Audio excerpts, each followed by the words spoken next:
Et on part tout de suite sur la prochaine candidate. Je vais vous la présenter très rapidement. Elle est cadre commercial chez Air France KLM. Elle est conseillère régionale d'Île-de-France élue en Seine-et-Marne. Elle souhaite restaurer l'intérêt général et la défense des Français contre les combinaisons claniques et les ententes mafieuses. 15% des candidats, des franciliens déclarent la connaître. Femme politique mais également mère de famille. La tête de liste du Front National, s'il vous plaît. Je vous demande d'accueillir Madame Marie-Christine Arnotu.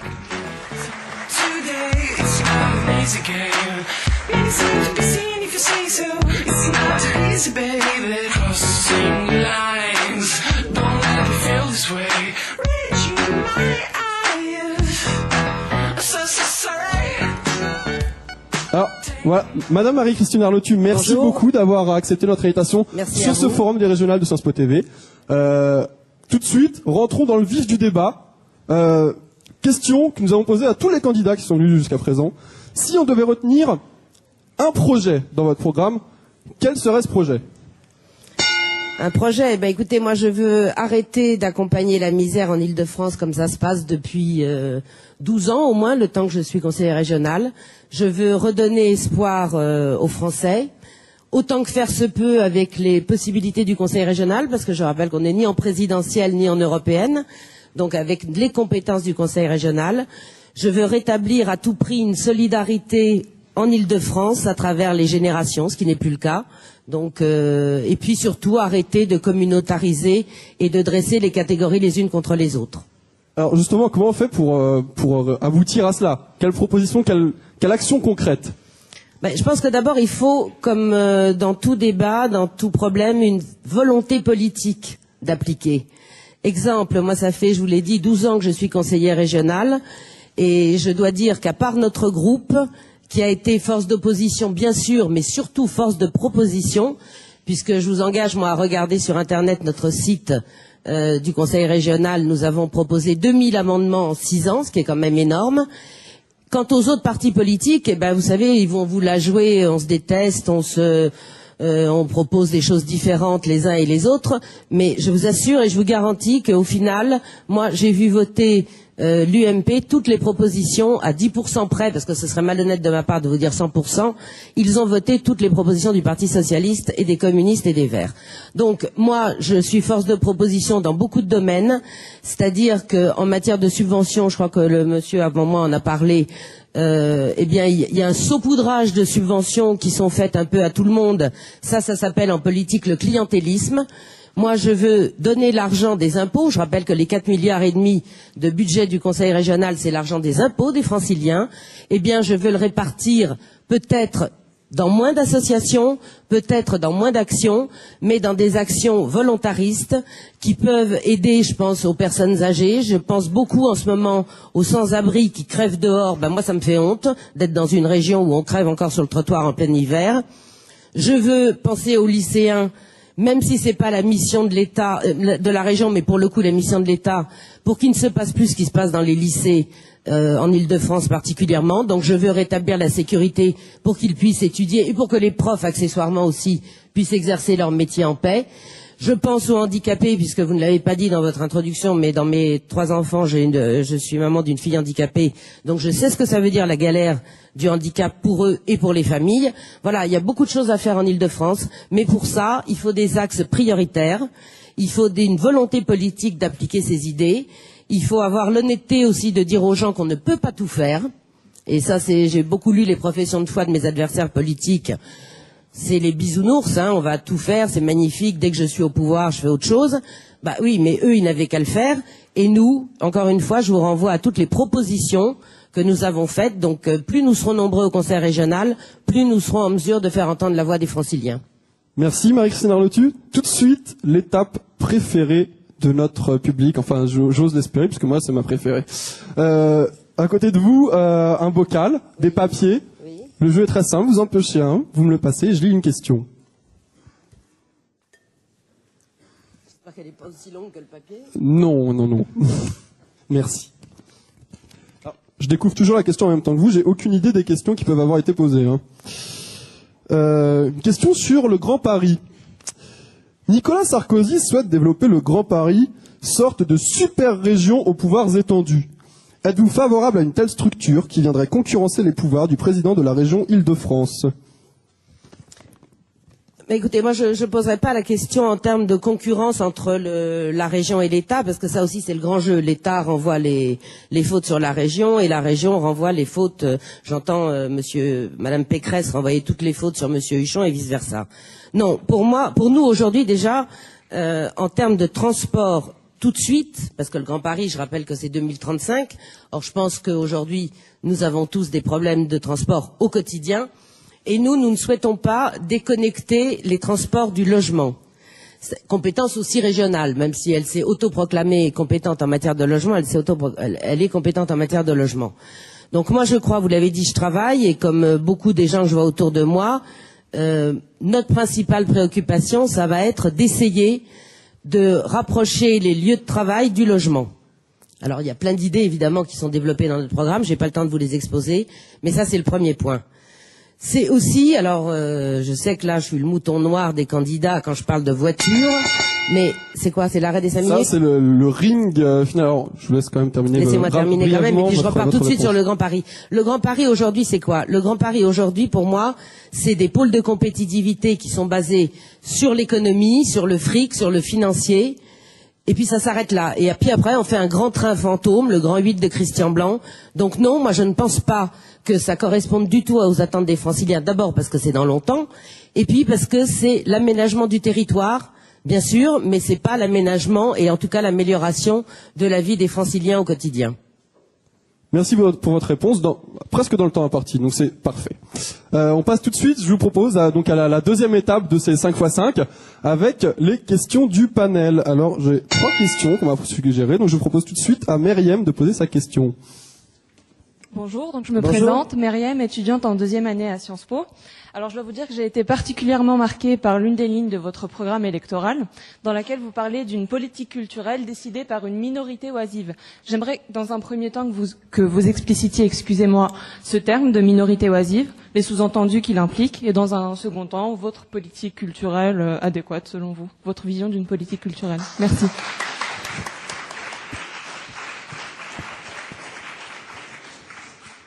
Alors, bon, c'est une phrase, bien sûr, qui est sortie du programme, mais c'est vrai. C'est vrai. Et je vais vous dire, quand on a parlé de politique culturelle oisive au Conseil régional, encore une fois, c'est faisant référence à toutes ces subventions qui sont votées à des trucs qui servent strictement à rien. En tout cas, vous en avez certainement jamais entendu parler. Des financements d'associations qui, d'ailleurs, pour la plupart, je vous le rappelle et vous le regarderez, ne se passent même pas en Île-de-France. Donc moi, ce qui m'intéresse aujourd'hui, c'est de financer la culture en Île-de-France, parce que c'est l'argent des Franciliens. Donc ça, c'est le premier point.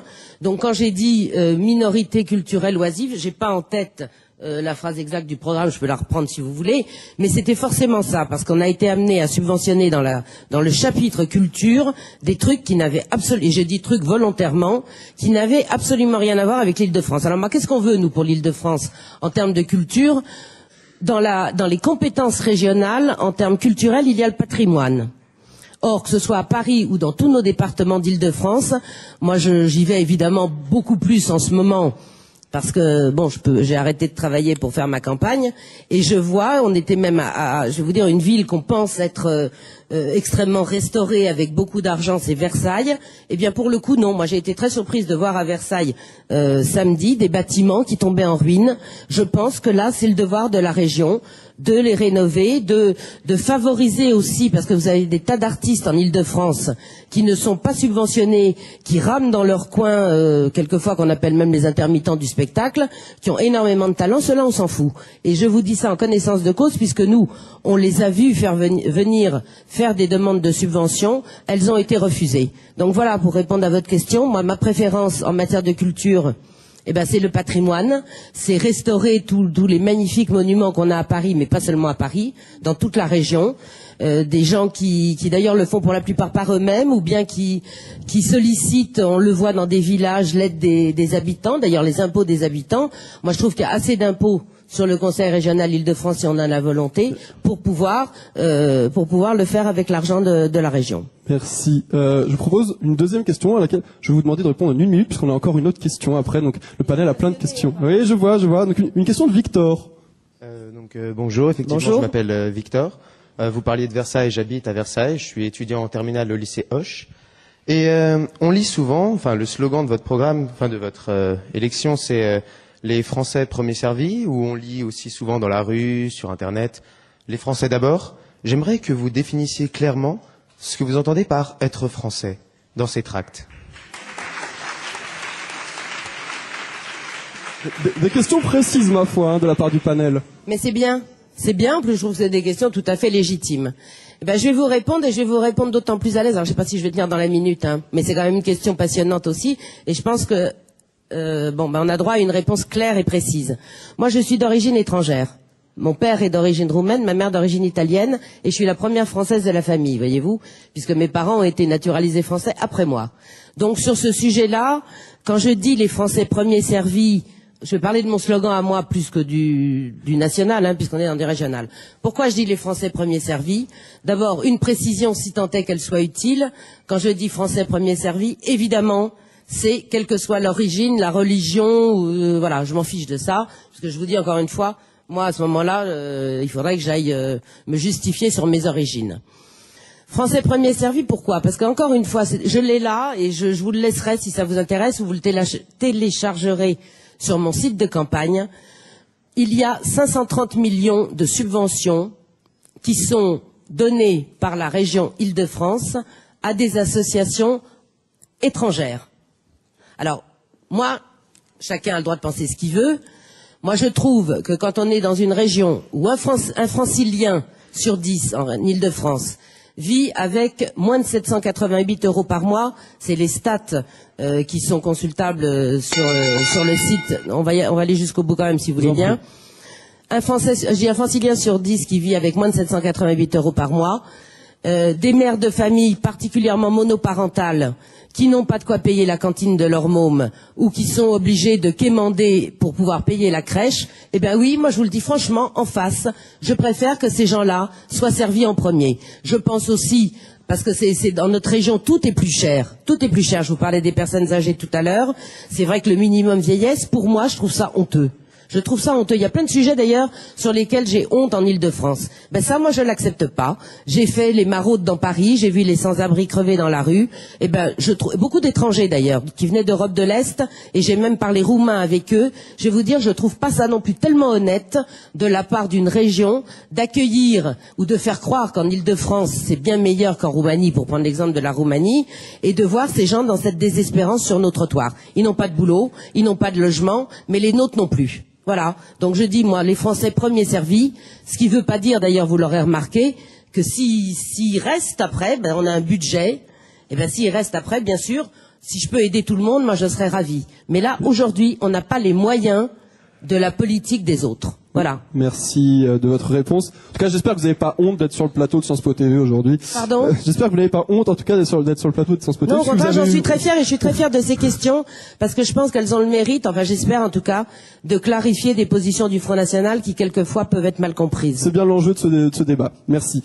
On passe tout de suite à la troisième étape, l'étape des internautes. Alors, je me tourne encore une fois vers notre partenaire, Rue 89, qui a, je pense, des questions. Benoît, des questions? Merci, je passe Avant, c'est des questions de la salle, oui, questions de la salle, grosse gaffe. Alors, est-ce qu'il y a des questions de la part de la salle? Je vois des doigts qui se lèvent. Au 4e rang, une jeune étudiante. Bonjour madame. Bonjour mademoiselle. Je m'appelle Chloé, je suis en première année à Sciences Po. Et j'aurais aimé savoir si vous proposiez une autre politique que celle du Karcher en banlieue.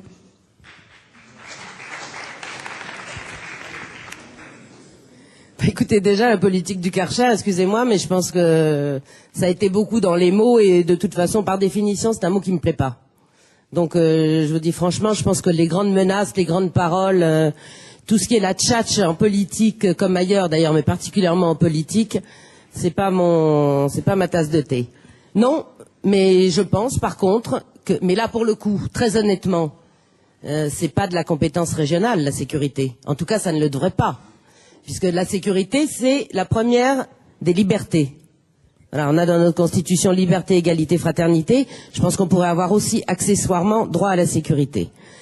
Et puisque monsieur, vous faites allusion bien sûr aux promesses de Nicolas Sarkozy pendant sa campagne des présidentielles, résultat zéro. Donc c'était pas la peine de nous faire ces grandes phrases et d'employer des mots dans lesquels il y avait une certaine violence. Mais ce qui m'importe aujourd'hui, moi, c'est de voir le résultat zéro. Alors, Karcher, ça veut rien dire pour moi. En revanche, ce que je trouve dramatique, et ce en quoi, si j'en avais la possibilité au niveau régional, j'agirais, oui, c'est au niveau de la sécurité dans les lycées, particulièrement puisque les lycées sont, pour une fois, de la compétence régionale. Or, moi, je peux vous dire que je suis mère de famille. Si j'avais aujourd'hui des enfants en âge d'aller au lycée, franchement, je serais pas tranquille. Je trouve totalement inadmissible l'intrusion de bandes dans des lycées. Ça oui, je le trouve clairement.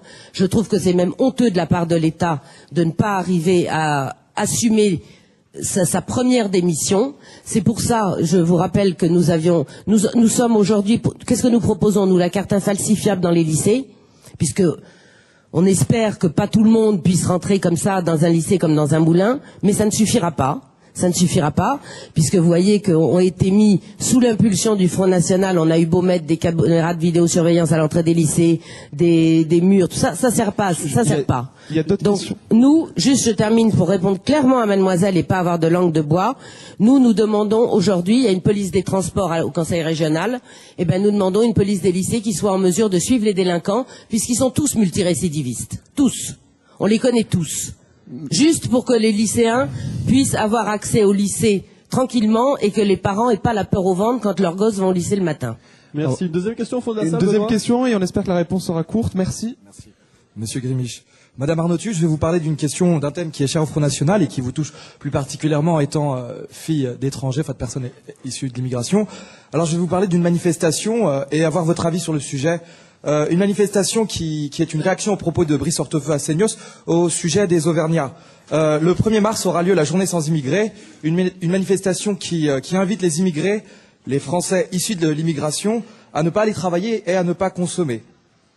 Alors le but est de montrer le poids économique de cette population qui, pendant longtemps, a fourni les hommes et les femmes à tout faire de la croissance française.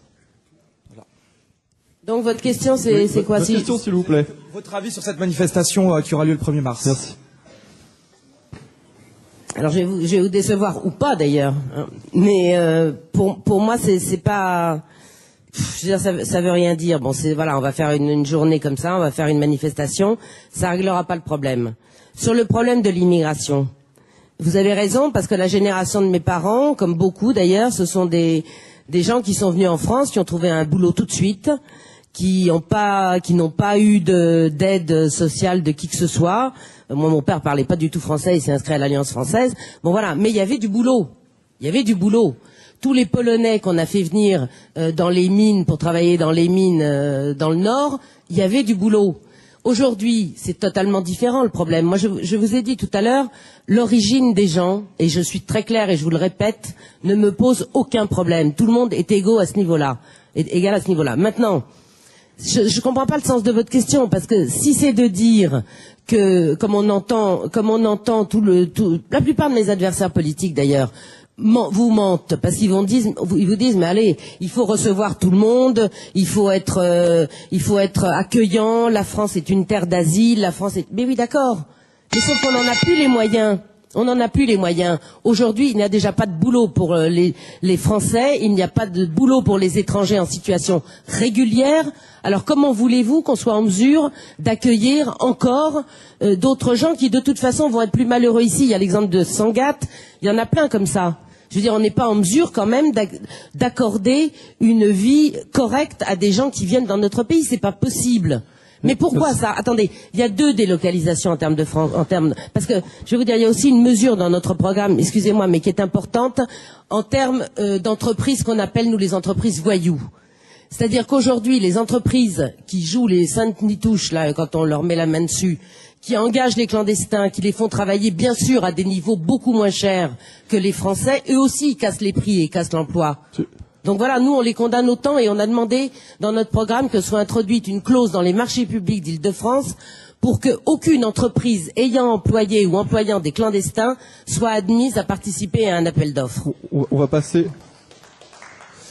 Merci. On va passer immédiatement, et cette fois, je ne crois pas me tromper, aux questions de rue 89. De rue 89 avec Julien qui recueille les réactions des internautes. Bonjour Madame Arnautou. Bonjour monsieur. Pardon. Non, Arnautou, c'est bien, ça se prononce comme ça. Arnautou ? Ok, très bien. Donc, une question pour vous qui, si vous êtes réélu, n'occuperez pas votre premier mandat. Est-ce que vous pensez qu'il faille instaurer un âge limite en politique et ou alors une limite au cumul des mandats et ou des rémunérations ?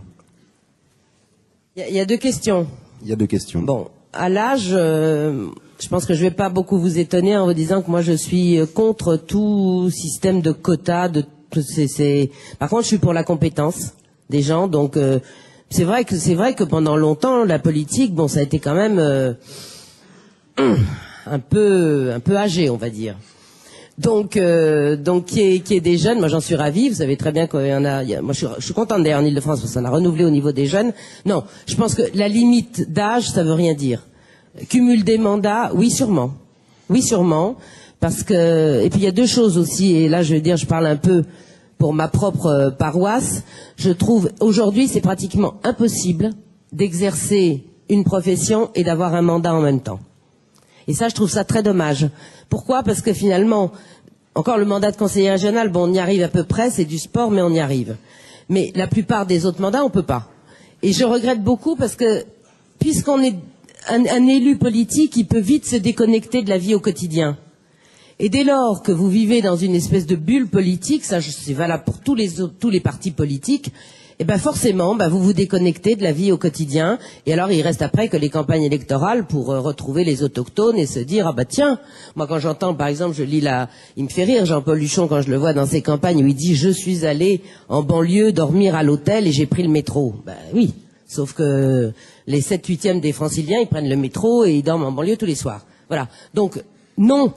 À la limite d'âge, parce que c'est pas un problème d'âge, c'est un problème de compétence. Et voilà, et je trouve que autant les jeunes que les vieux, que les femmes, que les hommes, bienvenue en politique. Et je trouve qu'il devrait y avoir beaucoup plus d'engagement dans la vie politique d'ailleurs. Il faudrait s'y investir, il y aurait moins d'abstention. Et oui, enfin non au cumul des mandats, ça c'est évident. Et à la limitation dans le temps du nombre de mandats ? Oui, 2, 3, 3. Allez, on va dire 3. Parce que moi, j'en ai fait 2. Une autre question. C'est ta géométrie variable. J'ai failli me faire piéger, c'était limite. Vous le reconnaissez. Bah oui. Que pensez-vous de la polémique qu'il y a notamment eu entre Cécile Duflot et Elisabeth Badinter à propos de la maternité, et notamment le livre qui vient de sortir d'Elisabeth Badinter, qui s'élève contre l'émergence d'un modèle de mère idéale qui prône le retour à la maison durant les premières années de l'enfant ? En 2 minutes et 5 secondes. Oui, mais je suis pas au courant. Alors, c'est quoi l'idée ? C'est quoi la question ? Qu'est-ce que je pense de non, quoi, mais en tout cas, qu'est-ce que vous pensez de la thèse d'Elisabeth Badinter qui trouve que on assiste à une émergence d'un modèle de mère idéale qui prône le retour à la maison durant les premières années de l'enfant ? Où vous situez-vous par rapport à ce débat ? Ça concerne beaucoup de jeunes ? Oui, alors moi, tout ce qui est un peu psy, j'y connais rien. Non, j'y connais rien, je ne sais pas quoi vous répondre à ce niveau-là. Je pense que je vais vous répondre un truc très basique. Moi, j'ai élevé mes enfants à l'instinct. Je crois à l'instinct maternel. Je crois, il y a beaucoup de femmes, et vous, les jeunes femmes qui sont là, bien sûr, moi j'ai des petites belles filles, et je regrette de ne pas avoir encore de petits-enfants, parce qu'elles veulent faire leur carrière, et elles me disent que, bon, il faut d'abord faire la carrière, et après on verra pour les enfants. Je dirais que chacun fait comme il peut, voilà. Et moi, je fais confiance aux femmes. L'instinct maternel, encore une fois, j'y crois absolument. Je connais toutes les culpabilités qu'on peut avoir quand on va travailler et qu'on voit pas nos petits bouts de chou. Mais voilà, je leur dirais, faites ce que vous ressentez. C'est la meilleure des solutions. Merci, il nous reste 55 secondes, alors c'est peut-être un peu court pour une question, peut-être qu'on a une réaction. C'est pas trop court. C'est pas trop court, super. C'est pas trop court, on a aussi eu des questions sur savoir ce que le Front National pensait de l'action répétitive en ce moment du maire UMP de Franconville, Francis Delattre, à l'encontre d'Alice Soumaré qui multiplie les attaques sur plusieurs plans. et qui est accusé aussi de racisme par certains, de marcher sur les plates-bandes du FN par d'autres. Qu'est-ce que le FN en pense sur le fond, et est-ce que pour vous c'est de la stratégie électorale, ou est-ce que Francis Delattre a raison d'agir comme cela? Très brièvement, oui, je vais le rassurer, il marche pas du tout sur les plates-bandes du FN, hein, parce que moi j'ai pas réagi. J'ai fait un communiqué de presse ce matin parce que j'en ai marre de cette histoire. Je pense que quand on est à 60% d'abstention dans les prévisions, dans les sondages sur les régionales, c'est pas ce qui va arranger la participation. Que cette histoire de corruption, parce que oui, il y a corruption, il n'y a pas corruption, j'en sais rien, moi je suis pas juge. Je sais juste qu'encore une fois, les mères de famille qui ont les difficultés qu'on connaît, celui qui vient de perdre son boulot et tout ça, ils se foutent de l'histoire sous marée. Voilà. Donc je trouve ça indécent. Merci. Et je pense, par contre, que c'est une tactique. Alors là, pour le coup, je pense qu'on va en avoir d'autres d'ici 3 semaines. Et je pense que c'est une tactique qui consiste à mettre au devant de la scène des chicaneries dont tout le monde se fout, pour tout ça détourner des vrais problèmes de l'élection régionale. Merci. Tout de suite, les 5 dernières minutes. Alors, pour ces 5 dernières minutes, à votre gauche, sous votre liasse, à vrai dire, de papier, il y a un cahier. Non, un cahier. Voilà. Dans ce cahier, il y a une question de monsieur Alain Dolium qui vous a précédé ici. Je vous invite à nous lire cette question et bien sûr à y répondre, s'il vous plaît. Page 3. Alors, on va la découvrir ensemble. Pensez-vous que le débat sur l'identité nationale est un débat judicieux dans une société aussi plurielle que la société française? Oui, enfin, c'est pas, moi je ramènerais pas ça au côté pluriel de la société. Je pense que le débat sur l'identité nationale, il a été lancé par le gouvernement et particulièrement par Nicolas Sarkozy dans un but clair, à mon sens. C'est-à-dire qu'on va reparler de la nation, on va reparler de l'immigration, on va reparler de tout ça à 6 mois des élections régionales. Et puis, si possible, on va faire dire aux Français ce qu'on a envie d'entendre, parce que ce sera encore mieux, ça. Sauf que moi, je peux en parler en connaissance de cause. Avec mes têtes de liste et avec mon équipe, on a participé à 20 débats sur l'identité nationale en Île-de-France. Je ne sais pas si vous y êtes allés. Franchement, c'était du folklore. Mis à part un seul, on a assisté à 1 heure de conférence et 20 minutes de questions et encore hyper policé. Donc, moi, je pense, pour répondre à la question de monsieur Alain Dolium, qu'on réfléchisse à l'identité nationale, qu'on réfléchisse ensemble au fait d'être français, oui, à condition que ce soit pour rassembler et pas pour diviser. Or, je pense que ce débat tel qu'il a été fait, et après tout ce que j'ai pu entendre, eh bien, c'est un débat qui va communautariser, qui va diviser encore plus notre pays, et moi, c'est exactement l'inverse que je souhaite. Merci. Alors, il nous reste 3 minutes 30. Un petit mot de conclusion, s'il vous plaît, puis je vous laisserai, vous aurez 1 minute pour, à votre tour, poser une question au candidat suivant, monsieur Dupont-Aignan. Alors, un mot de conclusion, s'il vous plaît. C'est à moi de conclure. Eh oui. Bon, bah écoutez, merci de m'avoir accueilli. Je vous avoue, franchement, j'avais le trac avant de venir. Bon, ça va, parce que j'avais un peu peur de vous, mais je suis ravie de vos questions. Je vous remercie de m'avoir invité. Moi, je vous dirais une seule chose, parce que s'il y a une chose qui m'a quand même bien, là, je parle sérieusement, qui m'avait bien décidé à venir, c'est que dans le mail que j'avais reçu de monsieur Charvet, il me disait que ce débat tendait à empêcher l'abstention, à essayer de donner envie aux jeunes d'aller voter. Bon, alors vous m'avez écouté, vous en avez écouté d'autres, et voilà. Moi, j'espère une seule chose. Je vais vous dire, votez pour qui vous voulez. Pour moi, je préférerais, hein. Mais bon, dans l'ensemble, votez pour qui vous voulez. Mais je vous en prie, votez. Vous êtes jeunes.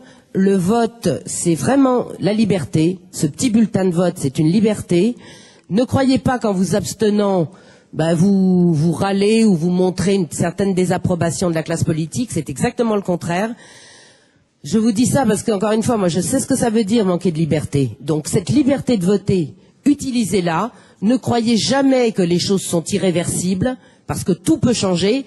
Pour que ça change, il faut 2 conditions. 1, l'indépendance des politiques qui sont face à vous, c'est notre cas, et la volonté politique de faire une région meilleure, c'est notre cas aussi, et ça, j'ose espérer que c'est aussi le cas de mes adversaires. Voilà. Marie-Christine Arnautu, merci infiniment d'avoir répondu à notre invitation. Je vous laisse s'il vous plaît, poser une question. Asseyez-vous, mettez-vous à l'aise. Et puis, absolument, page 4. Oui, chacun sa page. Et puis, je vous inviterai après à nous quitter par la droite. Merci encore infiniment. On peut l'applaudir.